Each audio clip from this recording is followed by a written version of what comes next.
যে আধুনিক সভ্যতাতে রাষ্ট্র সমাজ সব ক্ষেত্রেই গণমাধ্যম চায় না। একথা বলার কোনো অপেক্ষা রাখে না যে অর্থনীতির সাংবাদিকরাই কিন্তু ব্যাংকিং সুশাসনের একমাত্র পাহারাদার। এনপিএল এর পারফরমেন্সের যে পরিসংখ্যান চেঞ্জ হয়ে গেল, তার মানে হচ্ছে যে হ্যাঁ, তার মানে দেখেন ম্যানিপুলেশন করার কিন্তু একটা ক্ষমতা থেকেই যাচ্ছে।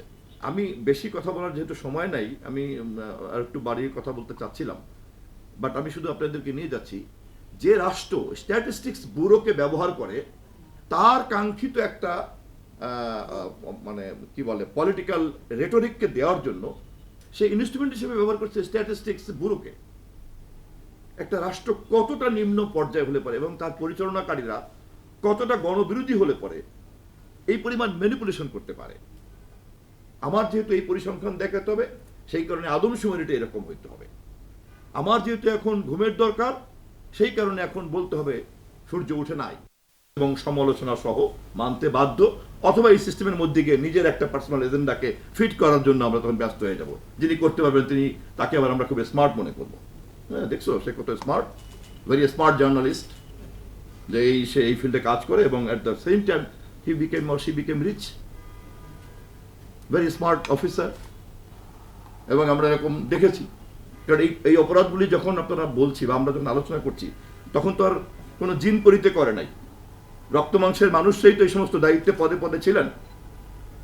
তখনও তো পদ ছিল, বাংলাদেশ ছিল, গভর্নর ছিল, সরকার ছিল, রাষ্ট্র ছিল, গণমাধ্যম ছিল, কিন্তু এগুলি কিন্তু হয়েছে।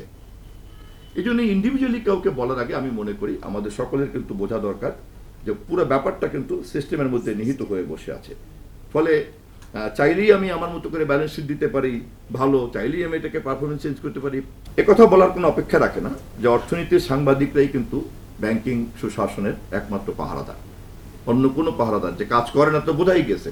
যতটুকু করেছে তো আপনাদের কারণেই করেছে, মানুষ যতটুকু জেনেছে তো আপনাদের কারণে জেনেছে। আমি একজন রাজনীতিবিদ হিসাবে, রাজনৈতিক কর্মী হিসাবে এই যে যতটুকু ক্রিটিক্যাল কথাবার্তা বলছি, মন থেকে বলি আর ভণ্ডামি করেই বলি না কেন, তা কিন্তু আপনাদের তথ্য থেকেই বলছি, তাই না?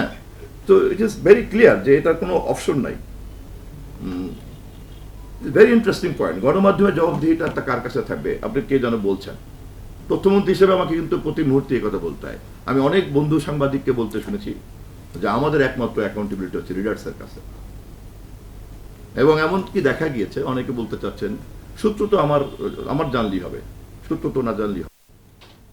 এবং এটা শুধু ব্যাংকিং খাত নয়, আমি মনে করি যে আধুনিক সভ্যতাতে রাষ্ট্র সমাজ সব ক্ষেত্রেই গণমাধ্যম চায় না, এবং এটা সমাজ সভ্যতার একটা অনিবার্য অঙ্গে পরিণত হয়ে গিয়েছে। It's an inevitable component of civilisation.